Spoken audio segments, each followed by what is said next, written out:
আমার প্রিয় কবি শুভঙ্কর দাশের লেখা একটা কবিতা ঐশ্বরিক মিলন। গতকাল ওনার লাইফে ওনাকে আমি পড়তে শুনেছিলাম আর কি। তো পড়ার পরে ওই কবিতাটা শোনার পরে আমার হৃদয়ে এমনভাবে ছোঁয়া লাগলো যে আমি আজ এই একই কবিতা আবার একটু আপনাদের সামনে পাঠ করতে চেষ্টা করছি। কবিতার নাম ঐশ্বরিক মিলন।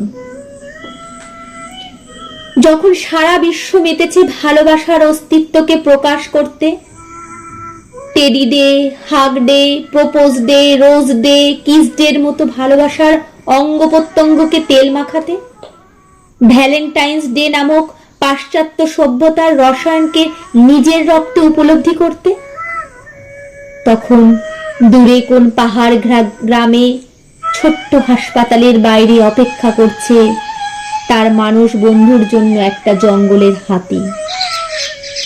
সে হাতি জানতো না ফ্রেন্ডশিপ ডের মানে কি, সে হাতি জানতো না প্রমিস ডের অর্থ কি, টেডি, চকলেট, রোজ, না, সেসব কিছুই জানতো না।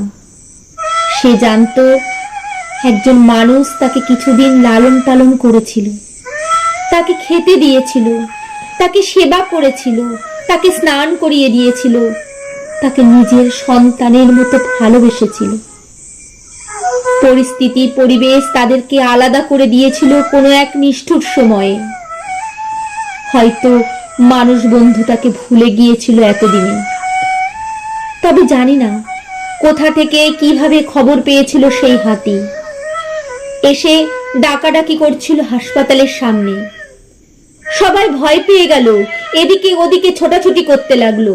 এখনই হয়তো হাতি এসে সব ভেঙে চুরমার করে দেবে, অসুস্থ মানুষগুলোকে পায়ে দেবে, মেরে ফেলবে, পুরো হাসপাতাল বোধহয় ভেঙে গুড়িয়ে দেবে।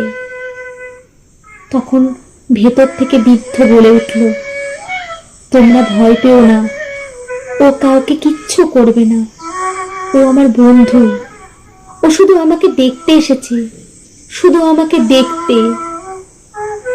সবার বুকের পাঁজর দিয়ে বইল শীতল হাওয়া, শান্ত হলো। হাতি হামাগুড়ি দিয়ে হাসপাতালের মধ্যে ঢুকলো। আস্তে আস্তে এগিয়ে গেল বৃদ্ধর দিকে। সুরটা বাড়িয়ে বৃদ্ধ সারা গায়ে আদর করতে লাগলো। হাতির দু চোখ দিয়ে জলের ধারা বয়ে যাচ্ছে। বৃদ্ধ কোন রকম সুরটা জড়িয়ে ধরে কাঁদছে। দুই বন্ধুর এই মিলন চোখের জলের যেন বাঁধ মানে না। পাশে দাঁড়িয়ে থাকা মানুষগুলো দেখলো ভালোবাসার এক ঐশ্বরিক রূপ। এই ভালোবাসার হয় না কোনো দিন, কোনো তারিখ, কোনো ফেস্টিভ্যাল। একজন মানুষের প্রতি এটা জানোয়ারের ভালোবাসা। আদৌ কি খুলবে স্বার্থান্ধ মানুষের চোখ? মানুষের বিবেক থেকে কি উপড়ে পড়বে অহংকারের চাদর? হিংসা, বিদ্বেষ, লোভ, স্বার্থ জর্জরিত এই মানুষ সমাজ ভালোবাসার প্রকৃত অর্থ কি কোনোদিনও বুঝতে পারবে? জানি না। তবে বুঝুক আর না বুঝুক, ভালোবাসা আছে, ছিল আর থাকবে।